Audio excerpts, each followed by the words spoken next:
Refiero yo, en el libro de Jueces, capítulo 14, usted va a poder conseguir, usted va a leer el texto y va a ver lo que Dios hacía para con los profetas, en este caso con Sansón. Mire lo que sucedía. Dice en el pasaje que el Señor enviaba el Espíritu Santo sobre Sansón. ¿Cuál era la particularidad de Sansón? Una particularidad de la fuerza. Amén. Fuerza física. Entonces, el Señor enviaba el Espíritu Santo a Sansón y el Espíritu de Dios iba a la vida de Sansón a realizar un trabajo específico. ¿Sí? ¿Me copian? El Señor enviaba su espíritu a Sansón a cumplir una tarea, ¿no? Encomendada por el Espíritu de Dios, que Dios recogía su espíritu nuevamente. Ok. Atención. Dios mandaba a su espíritu a hacer una tarea en este caso, sobre Sansón.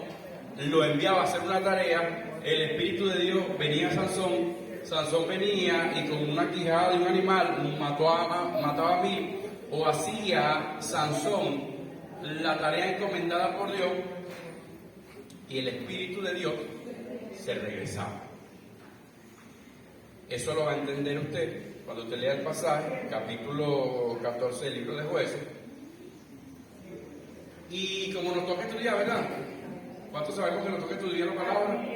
Escudriñar significa estudiar, entonces hay que revisar, hay que ir a las profundidades, a la etimología y a todo ese poco nombre que a veces se me olvida, para ir a los significados, ¿sí? Entonces fíjense, el Espíritu Santo venía a la vida del profeta, llegaba a la vida del profeta, tomaba al profeta,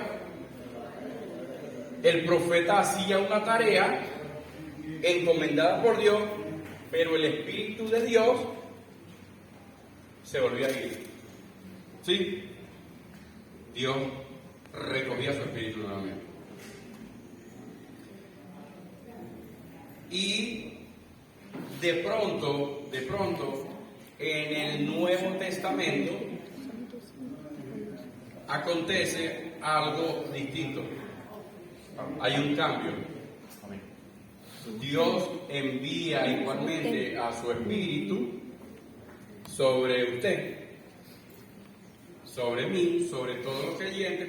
Una vez que nosotros creemos, hay personas que creyeron e inmediatamente fueron llenos del Espíritu Santo. Hay otras personas que creyeron y al mes, a los 15 días, eso entró dentro de la voluntad de Dios, como Dios quiere hacerlo, ¿sí?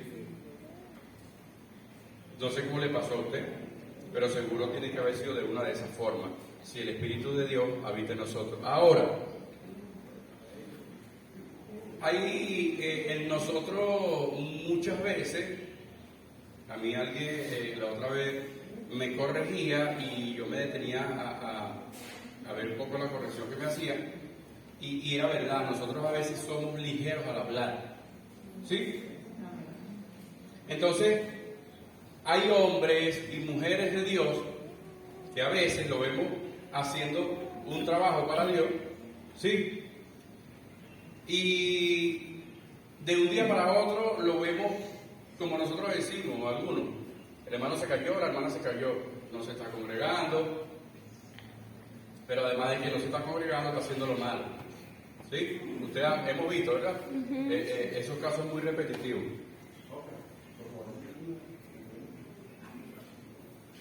Perdón, entonces, nosotros vemos estos casos y si esa persona fallece, muere, en ese desorden en su vida, ¿qué decimos? ¿Quién me dice algo?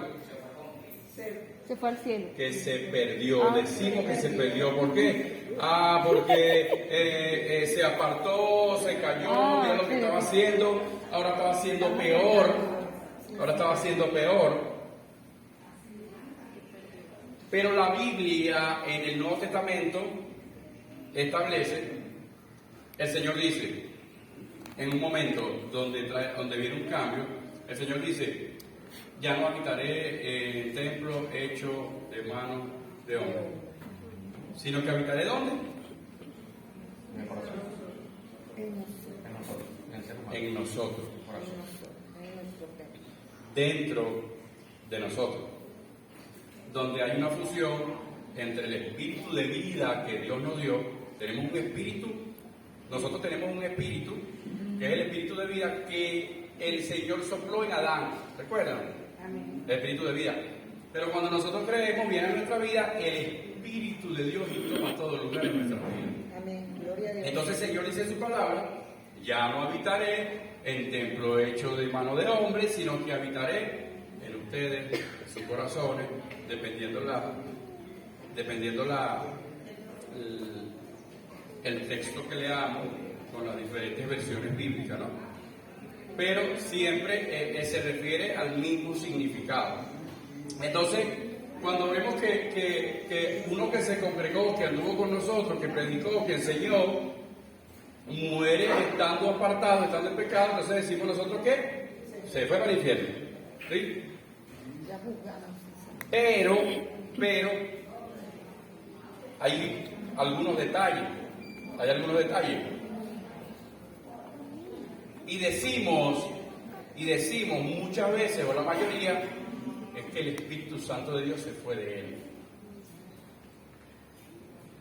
Pero en el Nuevo Testamento, por la palabra, podemos ver que Dios no trabaja en este tiempo de ese modo, sino que el Espíritu Santo viene a nuestra vida y dice el Señor que estaría con nosotros ¿hasta cuándo? Hasta el fin. Hasta el fin del mundo. Dice el Señor, dice la palabra que el Señor estaré con ustedes hasta que ustedes hagan esto y yo me voy ahí y de pronto se arrepientan, vuelvo a venir. No, No dice eso la palabra, ¿verdad? Entonces, claramente nosotros no podemos decir, hay una parte donde no sabemos. Entonces nosotros no podemos decir, fulano se apartó y estaba haciendo desastres peores que los de antes y murió y se fue al infierno. ¿No? Uno, el Espíritu Santo ya no va y viene. ¿No? No. Era en el Antiguo Testamento, con los profetas, con Sansón y con todo ese sentido.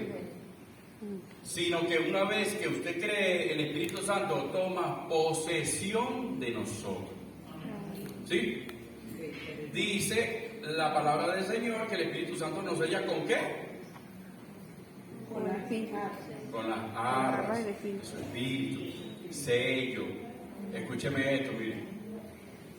Si el Señor pone un sello a través de su Espíritu Santo, cuando nosotros creemos, el Señor puso un sello en nosotros, ¿sí? Amén. El Señor puso un sello en nosotros. Ahora yo se lo voy a hacer a ustedes como pregunta, porque a mí me encanta aprender. Me gusta aprender. ¿Usted cree que si el Espíritu de Dios viene a nuestra vida y nos sella, Satanás puede venir, borrar el sello y poner de él? No, porque ya está sellado. Imposible, porque entonces estuviésemos hablando de que entonces Satanás tiene más poder que Dios porque borra el sello y pone el de él. ¿Sí?